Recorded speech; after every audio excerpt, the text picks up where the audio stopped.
कहा गया है कि आपका व्यवहार ही बताता है कि आप किस खानदान से ताल्लुक रखते हैं। लेकिन कुछ हद तक सच्चाई यह भी है कि आपका खानदान आपके व्यवहार पर हावी रहता है। यानी आप जिस खानदान से हैं, आप वैसा ही व्यवहार कर सकते हैं, क्योंकि बचपन से आपने जो देखा है, जो सीखा है, आपका व्यवहार वैसा ही बना रहेगा। आपने अपने दैनिक जीवन में इन बातों को गौर किया होगा। कोई व्यक्ति छोटे पद पर होता है, लेकिन उनका व्यवहार बहुत ही अच्छा रहता है। आपको मालूम पड़ जाता है कि यह व्यक्ति किसी अच्छे खानदान से ताल्लुक रखता है। इसके विपरीत कई बड़े अधिकारी जो बहुत ऊंचे पद पर हैं, लेकिन उनका व्यवहार बिल्कुल घटिया, यूं कहें नीचे दर्जे का होता है। आप उस अधिकारी को देखकर मन ही मन सोचते होंगे, यह कोई छोटे खानदान का व्यक्ति है जिसने बचपन में कुछ सीखा ही नहीं है।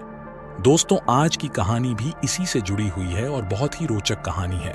लेकिन कहानी की तरफ बढ़ने से पहले अगर आपने हमारे चैनल को सब्सक्राइब नहीं किया है तो चैनल को सब्सक्राइब कर लीजिए, और वीडियो अच्छा लगे तो वीडियो को लाइक और शेयर भी कीजिएगा। एक व्यक्ति राजा के दरबार में गया और बोला, महाराज, मुझे आप अपने दरबार में नौकरी पे रख लीजिए। राजा ने उस व्यक्ति से पूछा कि तुम्हारे पास ऐसी क्या खूबी है जिससे मैं तुम्हें अपने दरबार में नौकरी पर रख लूं। उस व्यक्ति ने कहा, महाराज, मेरे पास वह खूबी है जो आपके इस राज दरबार में किसी भी मंत्री से लेकर संतरी तक के पास भी नहीं है। राजा ने कहा, अच्छा तो बताओ, वह कौन सी खूबी तुम्हारे पास है? उस व्यक्ति ने कहा, महाराज, मेरे पास ऐसी खूबी है कि मैं किसी भी व्यक्ति का चेहरा देखकर उसके बारे में बता सकता हूं। राजा ने कहा, बहुत अच्छी बात है, तुम आज से हमारे दरबार में नौकरी करो। राजा ने अपना घुड़साल उसके जिम्मे सौंप दिया और बोला, तुम हमारे घोड़े की देखभाल करो। कुछ दिन बाद राजा अपने सबसे प्रिय घोड़े को लेकर उसके पास गया और उस व्यक्ति से पूछा, बताओ इसके बारे में। यह एक नस्ली घोड़ा है। राजा ने कहा, यह मेरा सबसे प्रिय घोड़ा है। उस व्यक्ति ने कहा, माफ कीजिए महाराज, यह घोड़ा नस्ली तो नहीं है। राजा ने कहा, यह कैसे हो सकता है? मैंने इसे लाखों मुद्रा में खरीदा है। उस व्यक्ति ने राजा से कहा, आप पता लगा ले, यह घोड़ा नस्ली नहीं है। राजा ने तुरंत उस व्यक्ति को बुलाया जिसने घोड़ा बेचा था।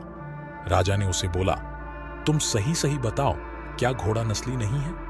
घोड़ा बेचने वाले ने कहा, महाराज, बात सही है, घोड़ा नस्ली नहीं है। बचपन में घोड़े की मां मर गई थी।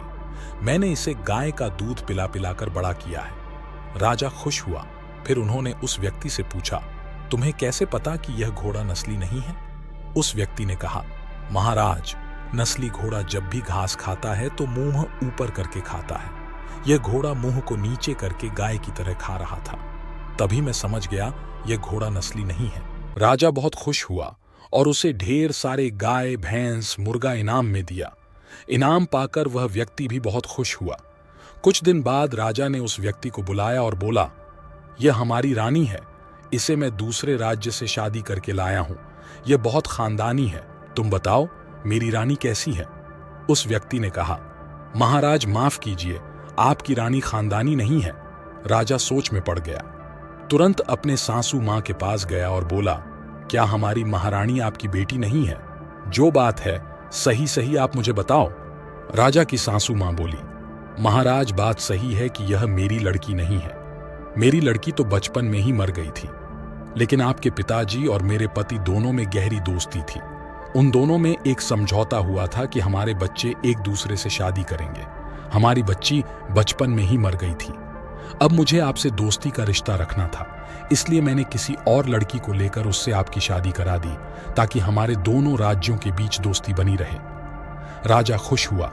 राजा ने उस व्यक्ति को बुलाया और बोला, तुम्हें क्या पता मेरी रानी खानदानी नहीं है? उस व्यक्ति ने बताया, महाराज, महारानी जिस तरह से अपने सेवकों के साथ गाली गलौज एवं अमर्यादित ढंग से पेश आती है, यह किसी खानदानी महारानी के लक्षण नहीं है। राजा फिर बहुत खुश हुआ। उसे ढेर सारे भेड़, बकरी, गाय, मुर्गा इनाम में दिया।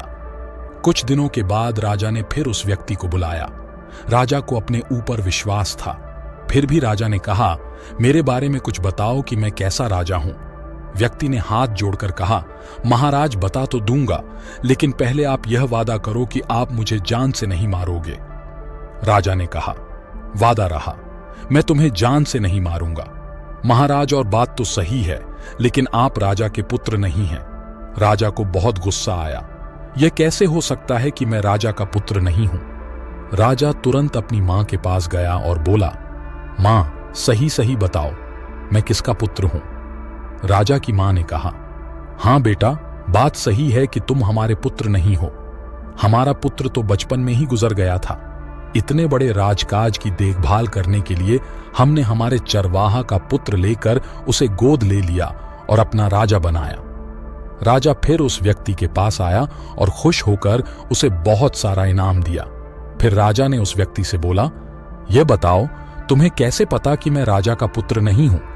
तब उस व्यक्ति ने बोला, महाराज, जब कोई राजा खुश होते हैं तो इनाम में हीरा, मोती, सोना, चांदी देते हैं। लेकिन आप जब भी मुझ पर खुश हुए हैं तब मुझे आप भेड़, बकरी, गाय इनाम दिए हैं। इसलिए मैं समझ गया आप किसी राजा के पुत्र नहीं हो सकते हैं। आज की कहानी अगर आपको अच्छी लगी हो तो कमेंट में नमो बुद्धाय जरूर लिखें। और अब बात करते हैं कि यह कहानी हमें क्या सिखाती है। इस कहानी से हमें यह सीख मिलती है कि कोई भी व्यक्ति भले ही कितनी ऊंची पद पर पहुंच जाए, लेकिन उसका मूल गुण उसके शरीर से कभी नहीं जाता है। आप उस व्यक्ति के व्यवहार का अध्ययन करके पता लगा सकते हैं कि वास्तव में व्यक्ति खानदानी है या नहीं, अर्थात किस खानदान का है। क्योंकि हम सब कुछ छुपा सकते हैं, लेकिन अपना व्यवहार नहीं छुपा सकते। इसलिए जब आप किसी व्यक्ति के बारे में पता लगाना चाहे तो उसके व्यवहार को देखकर पता लग जाएगा कि सच्चाई क्या है।